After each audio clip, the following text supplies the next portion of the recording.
একটা কথা আছে, মানুষ তার চিন্তার সমান বড়। এটি একটি চিরন্তন সত্যি যা যুগে যুগে সফল ব্যক্তিদের জীবন থেকে প্রমাণিত হয়েছে। নেপোলিয়ন হিল তাঁর বিখ্যাত বই থিঙ্ক অ্যান্ড গ্রো রিচে বলেছেন, মানুষ যা ভাবতে থাকে তার জীবন হয়ে ওঠে সেই ভাবনাগুলিরই প্রতিফলন। তাহলে বেশিরভাগ মানুষ কেন সফল হতে পারে না? তারা কি চিন্তা করে না, নাকি তারা নিজের সম্ভাবনাকে আবিষ্কার করে না? আজকের গল্পটি আপনাকে সেই প্রশ্নের উত্তর খুঁজতে সাহায্য করবে, তাই গল্পটি শেষ পর্যন্ত শুনুন। আমি হলফ করে বলতে পারি এই ভিডিওটা আপনাকে বদলে দিতে পারে। একবার একটি শহরের রেল স্টেশনে একটি ভিখারি থাকত। ওই ভিখারি সেখানে আসা ট্রেনগুলোতে যে সমস্ত যাত্রী বসে থাকত তাদের কাছে থেকে ভিক্ষা চেয়ে নিজের পেট চালাত। আর একদিন যখন ওই ভিখারি ভিক্ষা চাইতে যায় তখন সে এক স্যুটবুট পরে থাকা একটি ধনী মানুষকে দেখতে পায়। তখন ওই ভিখারি ভাবে, নিশ্চয়ই এই মানুষটি অনেক বেশি ধনী, আর আমি যদি এর কাছে থেকে ভিক্ষা চাই তাহলে আমাকে নিশ্চয়ই অনেক বেশি টাকা ভিক্ষা দেবে। এরপরে ভিখারি ওই ধনী মানুষটার কাছে গিয়ে ভিক্ষা চাওয়া শুরু করে। কিন্তু ভিখারিকে দেখে ওই ধনী মানুষটি বলে, তুমি কি সবসময় মানুষের কাছে থেকে কেবল চাও? কখনো কি তুমি কাউকে বিনিময়ে কিছু দিয়েছ? এটা শুনে ভিখারি অবাক হয়ে বলল, সাহেব, আমি তো একজন ভিখারি মাত্র। আমি মানুষের কাছে থেকে ভিক্ষা করে নিজের জীবন চালাই। আমার তেমন ক্ষমতা কোথায় যে আমি কাউকে কিছু দিতে পারবো? এরপরে ওই ধনী লোকটি বলল, যেহেতু তুমি কাউকে কোনো কিছু দিতে পারবে না তাহলে তোমারও কারো কাছে থেকে কোনো কিছু চাওয়ার অধিকার নেই। আমি একজন ব্যবসায়ী, আর আমি লেনদেনে বিশ্বাস করি। যদি তোমার কাছে আমাকে দেওয়ার মতো কিছু থাকে তাহলে আমি তার পরিবর্তে তোমাকে কিছু দিতে পারি। আর যদি তুমি আমাকে কিছু দিতে না পারো তাহলে আমিও তোমাকে কোন কিছুই দিতে পারবো না। এরপরে ওই ধনী লোকটি ট্রেনে উঠে পড়ে এবং সেখান থেকে চলে যায়। এদিকে ভিখারি বসে বসে ওই বিজনেসম্যানের বলা কথাটি ভাবতে থাকে। ভিখারি ভাবে যে আমি এতদিন পর্যন্ত ভিক্ষা করছি, কিন্তু এমন কথা তো আমাকে আজ পর্যন্ত কেউ বলেনি। যদিও ওই বিজনেসম্যান খারাপ কিছু বলেনি। সত্যিই তো আমি যদি কাউকে কোনো কিছু দিতে না পারি তাহলে আমি কি করে অন্য মানুষের কাছে থেকে চাইতে পারি?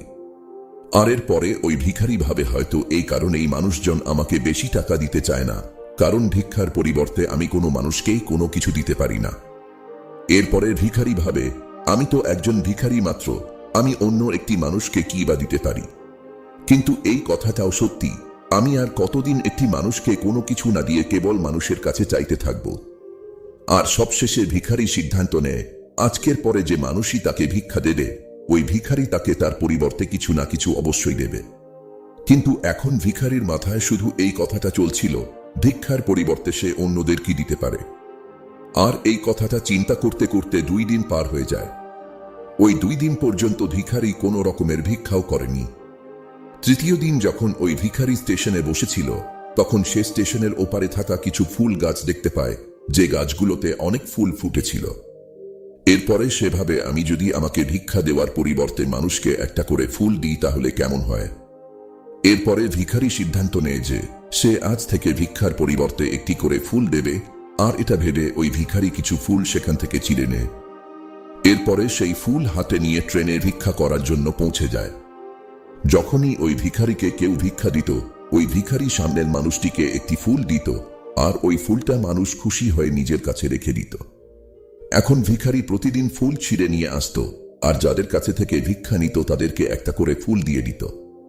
আর কিছুদিনের মধ্যেই ওই ভিখারি এটা দেখতে পায় যে এখন তাকে অনেক বেশি মানুষ ভিক্ষা দেওয়া শুরু করেছে। যতক্ষণ পর্যন্ত তার কাছে ফুল থাকত ততক্ষণ পর্যন্ত মানুষ তাকে বেশি বেশি ভিক্ষা দিত। কিন্তু যখনই ফুল শেষ হয়ে যেত তখন তাকে আর কেউ তেমন ভিক্ষা দিত না। আর এভাবেই প্রতিদিন চলতে থাকে। আর একদিন যখন ওই ভিখারি ভিক্ষা করার জন্য ট্রেনে ওঠে তখন ওই ভিখারি দেখতে পায় সেই বিজনেসম্যানটা ট্রেনে বসে আছে, যার কারণে সে আজ ভিক্ষার পরিবর্তে মানুষকে ফুল দেওয়া শুরু করেছে। এরপরে ওই ভিখারি দ্রুত ওই বিজনেসম্যানের কাছে পৌঁছে যায় আর বলে, আজ আমার কাছে আপনাকে দেওয়ার জন্য কিছু আছে। আপনি যদি আমাকে ভিক্ষা দেন তাহলে এর পরিবর্তে আমি আপনাকে কয়েকটা ফুল দেব।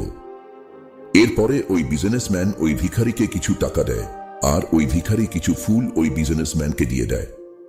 ওই বিজনেসম্যানের কাছে ভিখারির এই বুদ্ধিটা খুবই ভালো লাগে, তাই তিনি বলেন, আজ তো তুমিও আমার মতো একটি বিজনেসম্যান হয়ে গেছো। এটা বলার পরেই ফুল নিয়ে ওই বিজনেসম্যান স্টেশনে নেমে পড়ে এবং সেখান থেকে চলে যায়। এদিকে আরো একবার ওই বিজনেসম্যানের বলা কথায় ওই ভিখারি আবার চিন্তা করতে শুরু করে। ওই ভিখারি ভাবে যে আমি কি করে বিজনেসম্যান হতে পারি। অনেক ভাবার পরে ওই ভিখারি বুঝতে পারে এখন সেও জীবনে সফল হতে পারবে, কারণ এখন সেও সফলতার রহস্যটা জেনে গেছে। এরপরে ভিখারি ট্রেন থেকে নেমে পড়ে আর জোরে চিৎকার করে আকাশের দিকে তাকিয়ে বলতে থাকে, আমি কোনো ভিখারি নই, আমি হলাম একটি ব্যবসায়ী। আমিও ওই ধনী বিজনেসম্যানের মতো হতে পারবো, আমিও ধনী হতে পারবো। আর যখন চিৎকার করে ভিখারি এই সমস্ত কথা বলছিল, চারপাশের লোকজন ওই ভিখারিকে দেখে ভাবছিল হয়তো সে পাগল হয়ে গেছে। আর পরের দিন থেকে ওই ভিখারিকে স্টেশনে আর দেখতে পাওয়া যায়নি। 6 মাস পরে ওই স্টেশনে দুইজন স্যুটবুট পরা মানুষ যাত্রা শুরু করে। দুজনেই একে অপরের দিকে তাকায় এবং একে অপরের সঙ্গে হাত মেলায়। প্রথম ব্যক্তিটা বলল, আপনি কি আমাকে চিনতে পারছেন? দ্বিতীয় ব্যক্তিটা বলল, জি না, আমি আপনাকে চিনতে পারিনি। আমার মনে হয় আমি আপনার সঙ্গে প্রথমবার দেখা করছি। তখন প্রথম ব্যক্তিটি একটু হাসেন আর বলেন, আমাদের এর আগে 2 বার এই ট্রেনেই দেখা হয়েছে। আমি হলাম সেই ভিখারি যাকে আপনি প্রথম সাক্ষাতে বলেছিলেন যে আমাকে জীবনে কি করতে হবে। আর দ্বিতীয়বার যখন দেখা হয়েছিল তখন আপনি আমাকে বলেছিলেন যে আমি আসলে কে। এরপরে দ্বিতীয় ব্যক্তিটিও হেসে ফেলেন আর অবাক হয়ে বলেন, মনে পড়েছে, তুমি তো সেই ভিখারি যাকে আমি একবার ভিক্ষা দিতে মানা করেছিলাম। দ্বিতীয়বার আমি তোমার কাছে থেকে কিছু ফুল কিনেছিলাম, কিন্তু তুমি এই স্যুট বুট পরে কোথায় যাচ্ছ? আজকাল তুমি কি করছো? তখন ওই প্রথম ব্যক্তিটি বলে, হ্যাঁ, আমি হলাম সেই ভিখারি, কিন্তু আজ আমি ফুলের অনেক বড় একজন ব্যবসায়ী।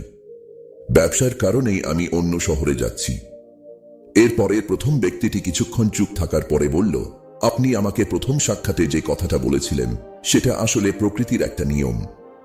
আমরা তখনই কোনো কিছু পাব যখন আমরা কোনো কিছু দিব। আমি এটা খুব ভালোভাবে অনুভব করতে পেরেছিলাম, কিন্তু তারপরেও আমি সব সময় নিজেকে ভিখারি মনে করতাম। আর এর বাইরে আমি কখনোই কোনো কিছু চিন্তা করিনি। কিন্তু দ্বিতীয়বার যখন আপনার সঙ্গে আমার দেখা হয় তখন আপনি আমাকে বলেছিলেন আমিও একজন বিজনেসম্যান হয়ে গেছি। আর তখন আমি এটা বুঝে নিয়েছিলাম যে মানুষ আমাকে এত বেশি ভিক্ষা কেন দিচ্ছে, কারণ তারা আমাকে ভিক্ষা দিচ্ছিল না, বরং তারা ওই ফুলের মূল্য দিচ্ছিল। প্রতিটা মানুষ আমার ফুল কিনে নিচ্ছিল, কারণ এর থেকে সস্তায় তারা অন্য কোথাও ফুল পাবে না। যদিও আমি মানুষের চোখে একটি ছোট ব্যবসায়ী ছিলাম, কিন্তু নিজের চোখে তখনও একটি ভিখারি ছিলাম। আর আপনার বলার পরেই আমি বুঝতে পারি যে আমিও একজন ছোট ব্যবসায়ী। এরপরে আমার জমানো টাকা দিয়ে আমি অনেক ফুল কিনে নিই আর ফুলের ব্যবসা করা শুরু করে দিই। এখনকার মানুষের ফুল অনেক পছন্দ, আর তাদের এই পছন্দ আমাকে আজ ফুলের অনেক বড় একটি ব্যবসায়ী বানিয়ে দিয়েছে। কথা শেষে তারা ট্রেন থেকে নেমে পড়ে এবং নিজের রাস্তায় চলে যায়। জীবন আমাদের কাছে কেমন হবে তা নির্ভর করে আমাদের দৃষ্টিভঙ্গির ওপর। যদি আপনি নিজেকে ছোট ভাবেন তাহলে আপনি ছোটই থাকবেন, কিন্তু যদি আপনি নিজের ভেতরের সম্ভাবনাকে চিনতে পারেন তাহলে আপনিও একদিন বড় কিছু করতে পারবেন। তাই নিজেকে ছোট করে দেখবেন না, নিজেকে সফল, শক্তিশালী আর যোগ্য একজন মানুষ হিসেবে দেখুন। কারণ যখন আপনার চিন্তা বদলাবে তখন আপনার ভবিষ্যতও বদলাবে। ভিডিওটি ভালো লাগলে লাইক করুন, কমেন্টে জানিয়ে দিন এই গল্প আপনাকে কি শিখিয়েছে, আর শেয়ার করে অন্যদেরও অনুপ্রাণিত করুন। ধন্যবাদ পাশে থাকার জন্য। আবার দেখা হবে নতুন একটি অনুপ্রেরণামূলক গল্প নিয়ে।